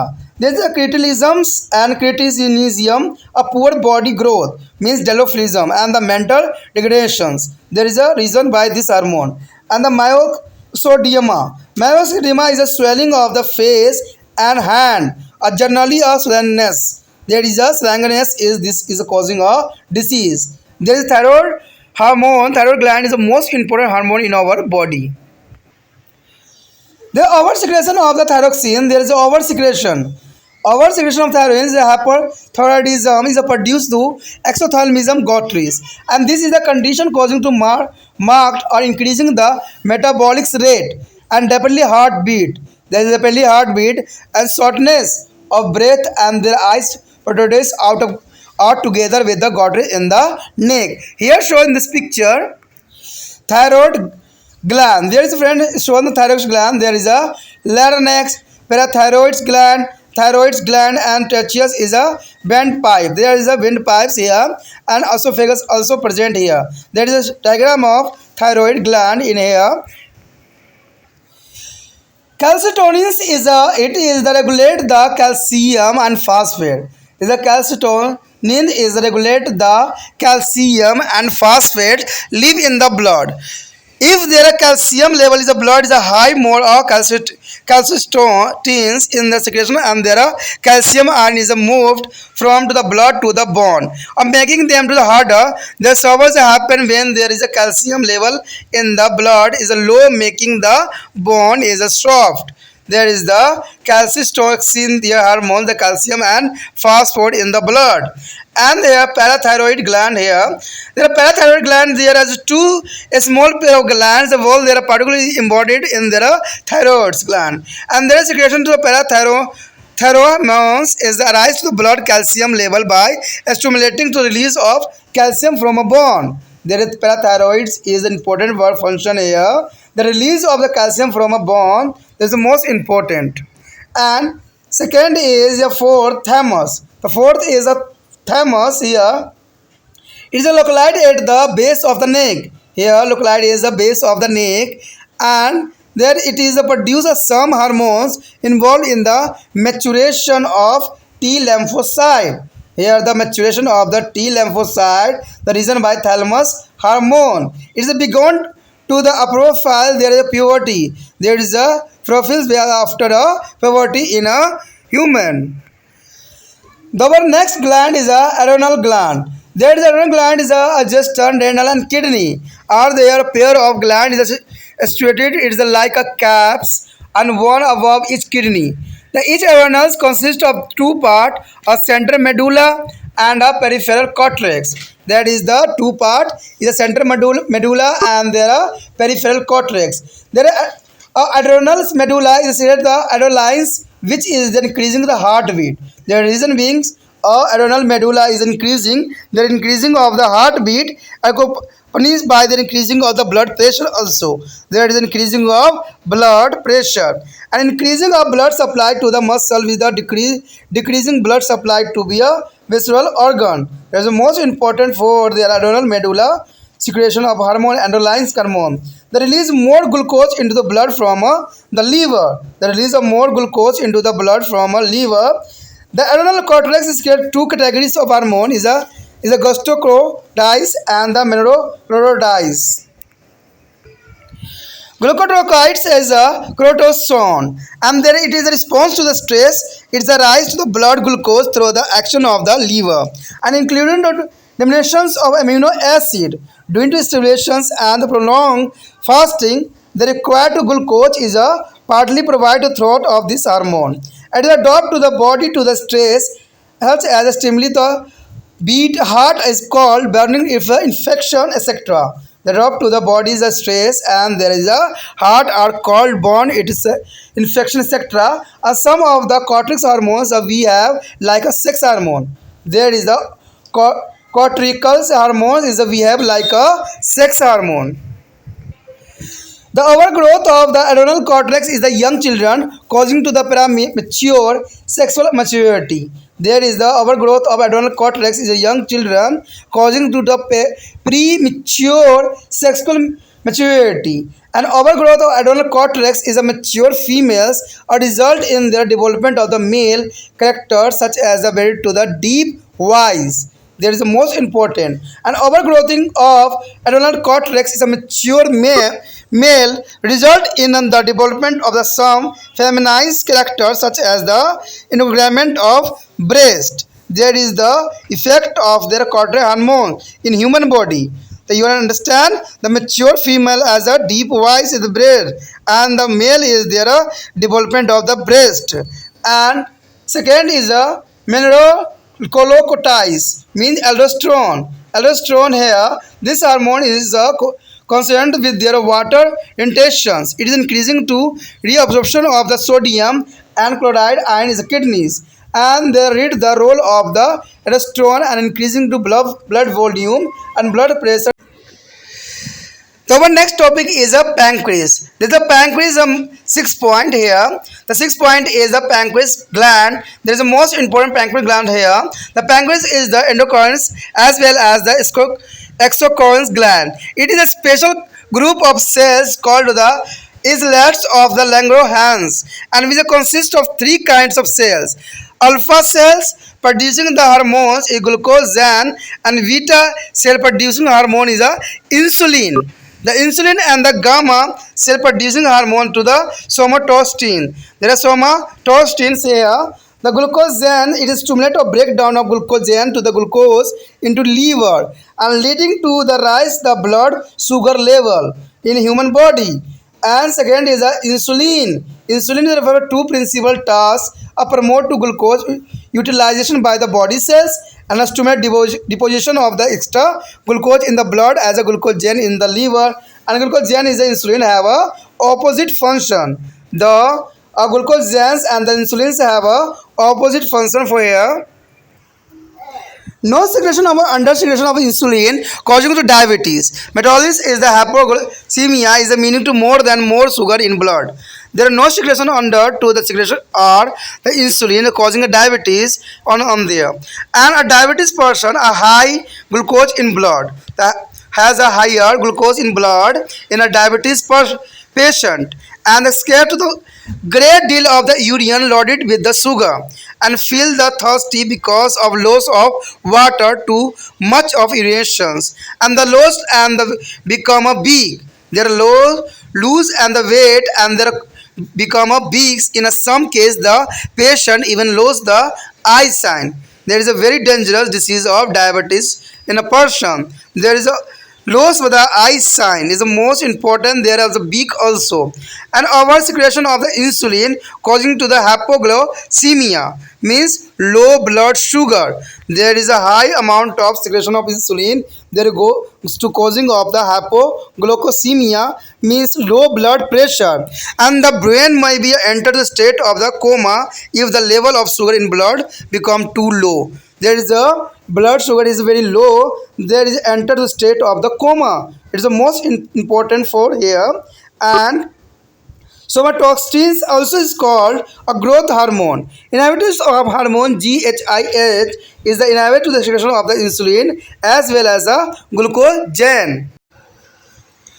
The 7 point is the glands or testis and ovary. Testis are ovary here. Testis is a male process of the two kind of cell, the sperm producing germinal cells and hormone producing interstitial cells. Their hormone produced are called endocrines and the commonest and among them to the testosterone. There is a testosterone is a stimulate the development of the male character and during which is their body at poverty and state developing of fossil hair and their voice crest and the depends. And the ovaries of females produce two kind of hormone, estrogen and progesterone. The estrogen and progesterone is the hormone of producing of ovary in a female. There are estrogen and progesterone. The estrogen is the second from to the follicles of their ovary to the stimulate the development of breast and the fat deposition of the hip in a mature woman. There is a deposition of their fat in a hip in a mature woman. And estrogens prepare the ball of the uterus. They are received to the fertilize of egg. They are fertilize of egg reason by a progesterone hormone. And estrogen hormone is the development for the breast and fat deposition of the hip and mature woman. And progesterone is secreted by the corpus luteus is a fossil left after the release of their ovum. It is a varying about the final change in the uterus to rotation of the growth of the factors and during to pregnancy. Their progesterone is the most important play in this role of factors and the pregnancy time. And 8 is a placenta. Placenta is the most important. Placenta of the pregnant woman produce a content hormone. One such a hormone is the human chronic gastroscreen means HCG. Human chronic gonadotropins, which is the maintains the activity of the corpus luteus in the secreting of progesterone continuously when to the woman become a pregnant. There is a placenta is the most important play on the role on the fetus baby. And there is a hormones from the stomach and intestine. The hormones from the stomach and intestine here. The gastric is the hormone secreted by the mucous membranes of the pyloric end of the stomach. And this stimulates the gastric gland to secrete gastric juice. And secreting there it is a hormone secreted by their inner lining of the duodenums, and it stimulates their production of the pancreatic juice, while the hormones as the cholecystokinin is stimulate the release of the bile from a gall bladder. दोस्तों हमारे पास जो आ गया अब thyroid gland, देखिए thyroid gland जो कि बहुत important है, ठीक है। इसी के साथ जो हम साइलेंट मोड के बारे में पढ़ेंगे यहाँ पर, कहते हैं थायराइड जो है डिपॉलिक्स दो युक्त संरचनाएं हैं जो गर्दन के सामने वाले क्षेत्र में स्थित होता है। इसमें दो हार्मोन का स्वेत होता है, एक तो होता है थायरोक्सिन और एक होता है कैल्सिटोनिन्स, यानी थायरोक्सिन और जो है कैल्सिटोनिन दो तरह के हार्मोन जो होता है थायराइड ग्लैंड सिक्रेशन करता है। अब इसमें जो है एक चित्र भी आपको दर्शाया गया है अपटूल थायराइड ग्रंथि का, ठीक है। ये जो है कंठ दिख रहा होगा आपको, पैराथायराइड ग्रंथि दिख रहे होंगे और जो है पैराथायराइड ग्रंथि श्वसनली और ग्रासनी भी दिख रहा होगा। तो ये जो है हमारा थायराइड ग्रंथि का एक चित्र है, ठीक है, जिसको आप समझ सकते हो। कहते हैं कि अगर उसके बाद जो है थायरोक्सिन है, जो है थायरोक्सिन यानी आधारित उपचय अथवा कोशिकीय ऑक्सीजन का निम्न करता है, जिसके कारण ऊष्मा उत्पन्न होती है और यह वृद्धि और परिवर्धन अस्थियों और अभिस्थि भवन को शरीर के तापकरण और मानसिक विकास आदि का नियंत्रण करता है। तो कौन करता है? थायरोक्सिन। थायरोक्सिन जो होती है दोस्तों, यह शरीर का तापमान और मानसिक विकास के लिए उत्तरदायी होती है। अब यहाँ पर कहते हैं अगर थायरोक्सिन के अल्प स्वेतन हो तो क्या हो सकता है, यानी हाइपोथायरॉयडिज्म के 3 विकार हो सकते हैं। देखिए 3 विकार देखने को मिला है, ठीक है। सबसे थायरोक्सिन के जो है पहला विकार तो यही होता है कि सरल जो है गलगंड थायरोक्सिन का विवध गर्दन में एक सूजन के रूप में दिखाई देता है, जिसको हम गॉट्रिस भी कहते हैं और या हम घेंघा रोग भी कहते हैं। तो ये जो है आप देखे होंगे किसी के गले में जो होता है एक मांसपेशी लटकी हुई होती है, तो वही बीमारी जो होता है थायरोक्सिन ग्रंथि इसी के कारण ही होता है। यह विकार भोजन में आयोडीन की कमी के कारण उत्पन्न होती है। अगर बच्चों को अगर आयोडीन आप नहीं देते हो तो इसका मतलब है कि उनको जो आगे चल के जो है ये बीमारी हो सकती है, क्योंकि थायरोक्सिन जो हार्मोन जो है उत्पन्न करने के आयोडीन की आवश्यकता होती है। अब देखिए थायराइड को जो है थायरोक्सिन हार्मोन उत्पन्न करने के लिए आयोडीन की आवश्यकता होती है। अगर भोजन में आयोडीन की आवश्यकता उचित मात्रा न हो तो ये बीमारी होना एक स्वाभाविक बात बन जाती है। और कहते हैं आयोडीन की कमी से बच्चे जो होते हैं मंदबुद्धि भी जन्म लेते हैं, यानी उन पर जो ज्ञान का जो है विकास नहीं हो पाता है। कहते हैं उसके बाद अपटूलोवामता, यानी अपटूलोवामता तो आपको पता है क्रेटिनिज्म जो है क्रेटिनाम शरीर की वृद्धि कम होती है, यानी वो बामन यानी बौना रह जाता है बच्चा, और मद जो है वृद्धि हो जाए, यानी इसका जो है मानसिक वृद्धि बहुत कम होता है। यानी ये सब जो होता है थायरोक्सिन हार्मोन की वजह से होता है कि बच्चे अगर आपके थोड़ा अनपढ़ है तो इसका मतलब है कि वो थायरोक्सिन हार्मोन के कहीं ना कहीं शिकार जरूर हुए हैं, ठीक है। उसके बाद है हमारा मिक्सोडेमा। मिक्सोडेमा जो होती है दोस्तों, ये चेहरे और हाथों पर सूजन आ जाना होता है। देखिए चेहरे और हाथों पर सूजन आती है, वो किसी बीमारी होती है, उसका नाम है मिक्सोडेमा। मिक्सोडेमा जो होती है वो चेहरे पे और हाथों पे सूजन रहती है। ऐसे व्यक्ति सामान्य रूप से आलसी हो जाते हैं, यानी ऐसे व्यक्ति जो है काम करने के लिए अपने आप को सक्षम नहीं बना पाते हैं और आलसी जो है जीवन व्यतीत करने लग जाते हैं।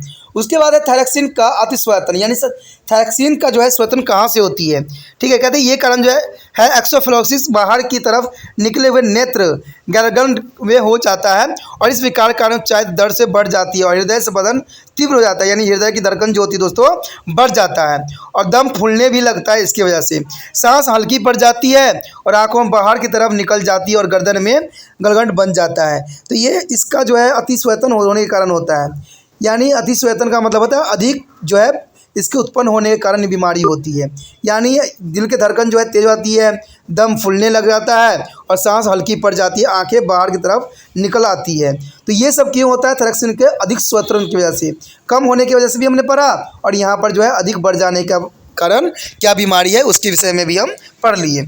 अब उसके बाद है कैल्सिटोनिन, यानी कैल्सिटोनिन। कैल्सिटोनिन जो होती है ये रुधिर के कैल्शियम और फास्फोरस स्तर का नियमन करती है, यानी ये मेंटेनेंस करने का काम करती है। यदि रुधिर में कैल्शियम का स्तर अधिक हो तो अधिक मात्रा में जो है क्रिस्टोटिन्स का स्वेदन किया जाता है और तब कैल्शियम रुधिर में से निकलकर अस्थियों में चला जाता है और उन्हें जो है अपेक्षाकृत कठोर बना देता है। रुधिर में जो है विपरीत दशा में अथवा कैल्शियम स्तर के निम्न होने पर जो है अस्थि मुलायम पड़ जाता है। तो ये भी थोड़ा सा बहुत गंभीर बीमारी होता है जो कि कई लोगों में देखने को मिला है। ठीक है, उसके पश्चात है पैराव्यूटी यानी पैराथायरॉयड ग्लैंड यानी पैराथायरॉइड्स जो है ग्लैंड है। ये दो जोड़ी छोटी छोटी ग्रंथियां होती है जो थायराइड ग्रंथि में पुण्य अथवा अंशित अंत स्थापित होती है। कहते हैं इनका हार्मोन यानी पैराथर्मोन अस्थियों में कैल्शियम के मोचन को उद्दीपित करने यानी रुधिर में कैल्शियम के स्तर को बढ़ा देता है। यानी खून में जो होता है कैल्शियम की मात्रा को क्या करता है दोस्तों, बढ़ा देता है।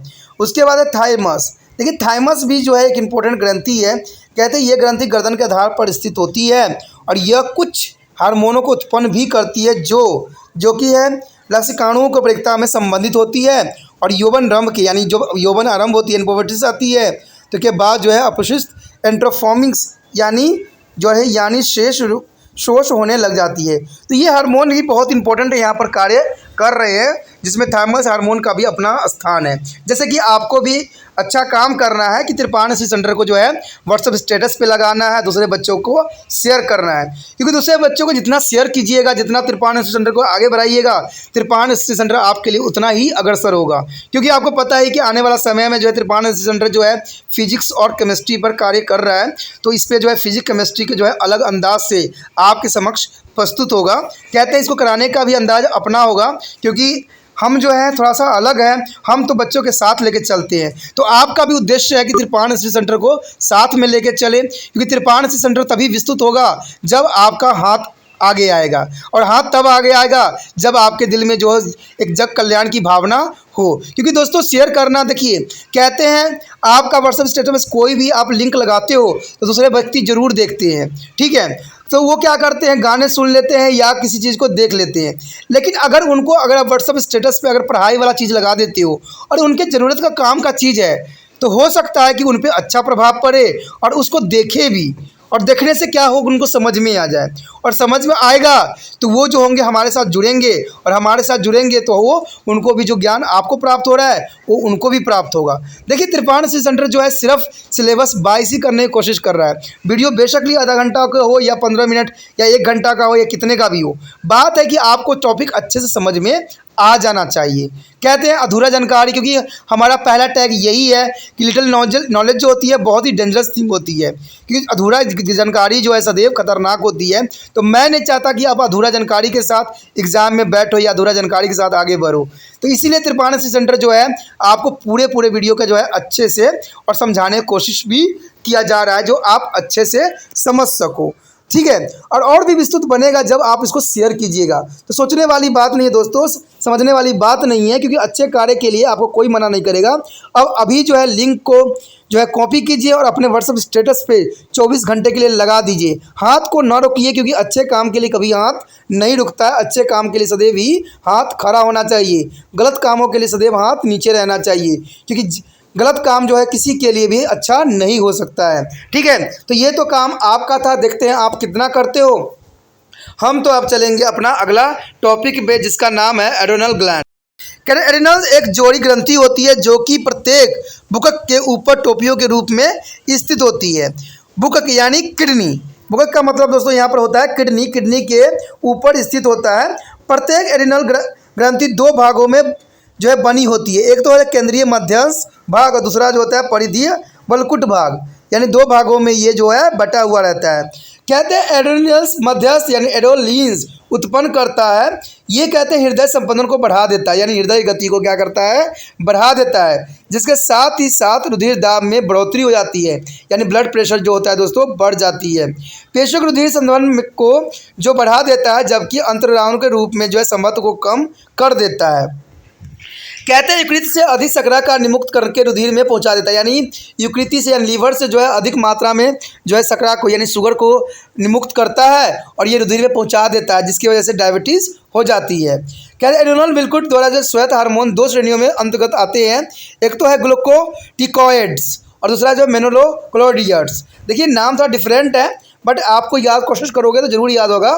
ठीक है, मिनेरोलोकैटोइड्स, ठीक है, बहुत ठीक है। उसके बाद ग्लूकोकार्डिक्स को धारण के लिए इसको हम क्रेटोसेन भी कहते हैं। कहते हैं इसमें कारण क्या होता है, इससे देखिए क्या होता है, इससे तनाव की स्थिति में यह हार्मोन एमिनो अम्ल को जो है एडोनिन्स यानी विलोनीकरण के साथ साथ जो है इक्वित की क्रियाओं के जरिए रुधिर में जो है ग्लूकोज के स्तर को बढ़ा देता है और जो है भूखमरी और लंबी अवधि तक चले उपवास के दौरान आवश्यक ग्लूकोज असंत इसी हार्मोन द्वारा उपलब्ध करा दी जाती है। यानी जब भूखमरी होती है या लंबे अवधि तक आपने जो है कुछ नहीं खाया है तो ये हार्मोन जो है आपको जीवित रखने के लिए अत्यंत महत्वपूर्ण योगदान देता है।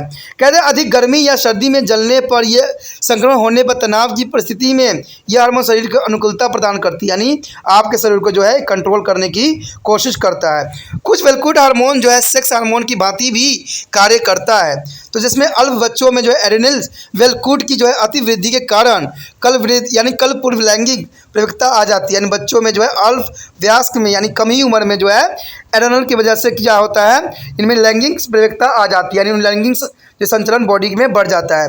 व्यस्त और जो जवान स्त्रियों में जो है अधिकृत यानी अधिविकक एड्रेनल वेलकुट की अति वृद्धि के कारण नर लक्षण विकसित हो जाते हैं। यानी आप देखोगे कि कोई स्त्री में अगर नर के लक्षण उत्पन्न है तो इसी हार्मोन के वजह से ही ऐसा हुआ, यानी वेलकुटी हार्मोन यानी सेक्स हार्मोन की वजह से ही ऐसा हुआ है कि कोई स्त्री है तो उसमें जो है नर के कुछ लक्षण दिख जाएंगे, जैसे कि दाढ़ी आ जाना, भारी आवाज़ हो जाना, तो ये औरतों में भी देखने को मिलता है। ठीक है, उसके बाद है वयस्कों में यानी प्रवक्ता पुरुषों में क्या होता है, एड्रेनल वेलकुट की अति वृद्धि के कारण कुछ एकड़ मादा जो है लक्षण विकसित हो जाते हैं, जैसे स्तन का बढ़ जाना, स्तनों का बढ़ जाना जो है पुरुषों में भी देखा गया है। तो ये जो होता है आपको एड्रेनल वेलकुट की अति वृद्धि के कारण ऐसा होता है। तो ये हार्मोन जो है सेक्स हार्मोन को भी काफ़ी हद तक नियंत्रण में रखता है।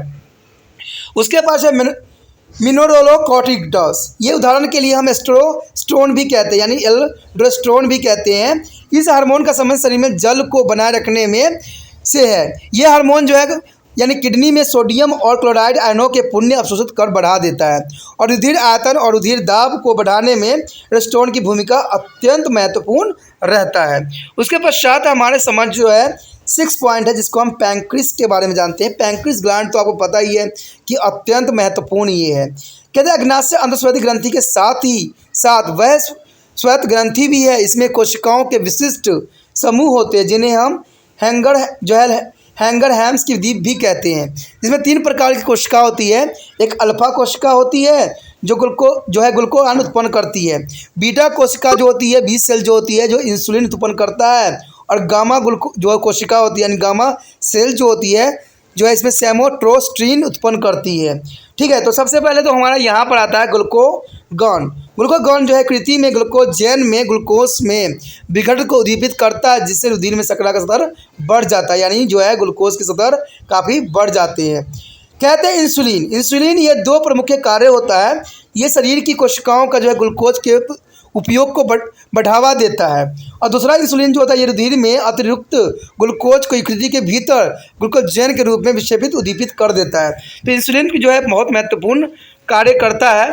जो कहते हैं ग्लूकोगॉन्स और इंसुलिन के ऊपर कार्य की जो इस प्रकार दिया गया कार्य जो है इसका ये है कि इंसुलिन की शोधित न होने पर अथवा अल्प मात्रा में शोधित होने पर डायबिटीज़ यानी मिलेस्टस मधुमेह नामक रोग हो जाता है, जिससे आज हर एक व्यक्ति परेशान है। ठीक है, तो ये जो होता है ग्लूकोगॉन्स और इंसुलिन की न उत्पन्न होने के कारण ही ऐसा होता है। कहते हैं अति ग्लूकोज रक्त यानी हाइपोसीमिया यानी हाइपोसेमिया जो है जिसका अर्थ है रुधिर में सामान्य से अधिक शर्करा होना। ठीक है, डायबिटीज़ के पीड़ित व्यक्ति से क्या है, देखिए कहते हैं डायबिटीज़ के पीड़ित जो व्यक्ति होते हैं उनमें क्या प्रॉब्लम होती है। कहते हैं रुधिर में ग्लूकोज सामान्य मात्रा से अधिक हो जाता है, अधिक मात्रा में शर्करा युक्त मूत्र त्यागता है, यानी जो बाथरूम से भी यानी यूरिन से भी जो है शुगर आती है। तभी तो अगर आपको खुद भी चेकअप करना है तो बाथरूम आप वहाँ कीजिए जहाँ चींटी हो। ऑटोमेटिक अगर बाथरूम में चींटी लग गया तो समझिए कि आपका जो डायबिटीज़ है काफ़ी बढ़ गया है। ये नेचुरल मेथड है। ठीक है, ये बहुत ही आसान मेथड जिसको आप बिना पैसे खर्च किए ही चेक कर सकते हो। ठीक है, अधिक मूत्र त्यागने के साथ साथ अधिक मात्रा में जल के बाहर निकल जाने से भी उसे ज़्यादा प्यास लगती है, यानी व्यक्तियों में जो है ज़्यादा प्यास लगती है क्योंकि अधिक मूत्र त्यागते हैं और जो है जल का बाहर निकालने से भी ऐसा होता है। वजन कम हो जाता है, यानी जो इनके जो है वेट है कम हो जाता है और वो कमज़ोर हो जाते हैं। कुछ मामलों में वो अंधा भी हो सकते हैं, यानी डायबिटीज़ की वजह से व्यक्ति जो है अंधा भी हो सकता है। ये बहुत बड़ी बात यहाँ पर है। कहते हैं इंसुलिन के अतिस्वेदन से क्या होता है, देखिए अधिक निकल जाने से क्या होता है। कहते हैं इसके कारण जो है अल्प ग्लूकोजता आ जाती है, हाइपोसीमिया हो जाती है। अल्प ग्लूकोजता हो जाती है, हाइपोग्लोसीमिया हो जाती है, अर्थात रुधिर में शर्करा की कमी हो जाती है। यदि रुधिर में शर्करा का स्तर बहुत कम हो जाता है तो इसे व्यक्ति जो है बेहोशी और अवस्था में भी आ जाता है। उसके बाद जो आगे पॉइंट है सेमोस्टोस्टिन। सेमोस्टिन के वृद्धि हार्मोन या हार्मोन यानी GHIH हार्मोन, जिसको हम कहते हैं growth hormone, inhibitions of hormone भी कहते हैं, क्योंकि इससे जो है इंसुलिन और ग्लूकागॉन की स्रोत भी जो मन हो जाता है। तो ये काफ़ी इंपॉर्टेंट रखता है। उसके बाद हमारे समक्ष है जनन यानी ग्लैंड यानी गैंड, जनन ग्रंथि भूषण और अंडाशय में उत्पन्न होती है। यानी आप कहोगे एग्स और टेस्टिस में जो है इसका कार्य होती है। कहते हैं जो पुरुषों में पाए जाते हैं वे दो प्रकार की कोशिकाएं होते हैं, एक शुक्राणु उत्पन्न करने वाली जनन कोशिका और एक हार्मोन उत्पन्न करने वाले अंतराली यानी इंटरनियल होते हैं, जो कि काफ़ी इंपॉर्टेंट कहते हैं। कहते हैं अंदर कोशिका द्वारा उत्पन्न हार्मोन को जो है पुंजन यानी एस्ट्रोजन कहते हैं। इनमें से सामान्य हार्मोन होते हैं। टेस्टोस्टेरोन का स्वेद जो है यौन आरंभ के समय होता है और तब वह नर के लक्षणों के जो है विकास को उद्दीपित करता है। इस दौरान शरीर में दो परिवर्तन आते हैं, एक तो चेहरे पर बाल आना शुरू हो जाता है और दूसरा जो है आवाज़ फट जाता है और भारी भी हो जाता है, जो पुरुषों में देखने को मिल जाता है। उसके बाद है अंडाशय यानी ओवरी, जो स्त्रियों में पाया जाता है। इसमें दो प्रकार के हार्मोन ये भी उत्पन्न करता है, एक तो होता है एस्ट्रोजन और जो दूसरा जो है प्रोस्टेरोन। देखिए एस्ट्रोजन जो है अंडाशय के पुटिकाओं में होता है और यह जो वयस्क स्त्रियों में स्तनों के विकास और नितंब पर पासा का निमोशन को उद्दीपित करता है, यानी हिप्स में जो है इनका काफ़ी फैट जम जाता है और स्तन का विकास करने में हेल्प करता है। एस्ट्रोजन जो है निषेचित अंडों के धारण करने के लिए गर्भाशय की भित्ति को भी तैयार करता है। तो ये भी जो है ओवरी में बहुत इंपॉर्टेंट जो है हार्मोन का यहाँ रोल रहता है। उसके बाद कहते हैं प्रोस्ट्रोजन जो होती है का श्वेत पितक पिंड यानी क्लोरोप्लास्ट में होती है। यह अंडाशय निमोचन के बाद बचा हुआ पुटिक द्वारा होता है। यह हार्मोन गर्भावस्था के दौरान गर्भ को गर्भाशय में बने रहने के लिए तथा उसकी वृद्धि के लिए गर्भाशय की भित्ति में अंतिम परिवर्तन लाता है, जो कि बहुत ही जरूरी होता है। और ये सारे कार्य किसकी वजह से होता है? अपरा यानी प्लेजेंटा। ये हमारा 8th पॉइंट है प्लेजेंटा। कहते हैं गर्भवती स्त्री का अपरा कुछ अगर हार्मोन उत्पन्न करती है। इसमें से एक हार्मोन जो होता है मानव क्रियोनिक्स ग्लोनोप्रोटीन्स यानी ह्यूमन क्रोनिक्स ग्लोनोप्रोटीन्स होते हैं, जिसको हम SCH भी कहते हैं, जो कार्पल प्यूटियम्स और प्रोस्टेरोन का लगातार स्वेद करने की क्रिया को कारण बनता है। तो ये भी हार्मोन जो है प्लेजेंटा में पाया जाता है, जो कि स्त्री में होती है। उसके पश्चात है अमाशय और छोटी आंत से स्वेदित होने वाले हार्मोन, जो कि हमारा अंतिम पॉइंट है। ठीक है, इसमें जो है कहते हैं ग्रेस्टिन का स्वेद अमाशय के पाइलोरोइक सिरे की श्लेष्मा झिल्ली से होती है और ये जठर ग्रंथों के जठर रस का स्वेद करने के लिए हमेशा उद्दीपित रहती है। साथ में जो है इसका सेक्रोटीन का भी उत्पन्न करता है, श्वेत ग्रंथि के जो है ग्रासनिक स्तर द्वारा होता है और ये अग्नाशय के उत्पन्न को करने को उद्दीपित करता है। जबकि एक अन्य हार्मोन जो है कलिस्टोकाइनिन्स हार्मोन जो पित्ताशय से पित्त को निमोचन करने के लिए उद्दीपित होता है। तो दोस्तों ये हार्मोन के विषय में जो है विस्तार से हमने जानने की कोशिश किया और समझने की कोशिश किया और ये बहुत ही इंपॉर्टेंट टॉपिक था जिसको हमने समझा। आगे जो हमारा है पुण्य धरण प्रणाली यानी हार्मोन के स्वेदन का नियंत्रण कैसे किया जाए, ये हार्मोन जो है निकलती है तो इसको आप किस प्रकार नियंत्रण करोगे, इसका हमारा अगला टॉपिक होगा। तो उस टॉपिक को देखना न भूले, क्योंकि उसमें हम जो है जहाँ ये हार्मोन हमारे लिए इतना नुकसानदायक भी है और यूजफुली भी है, तो हम इसको अपने कंट्रोल में कैसे रखें, तो इसका विषय में जो है हम अगले चैप्टर में पढ़ेंगे, अगले टॉपिक में पढ़ेंगे, जो कि बहुत महत्वपूर्ण है। तो इसका अगला पार्ट जो देखना मत भूलना, क्योंकि उसमें जो है हम इसके विषय में हार्मोन के स्वेदन का नियंत्रण किस प्रकार किया जाएगा, इसके विषय में जो है हम विस्तार पूर्वक जानेंगे। तो अगला पॉइंट आपके लिए अत्यंत महत्वपूर्ण होने वाला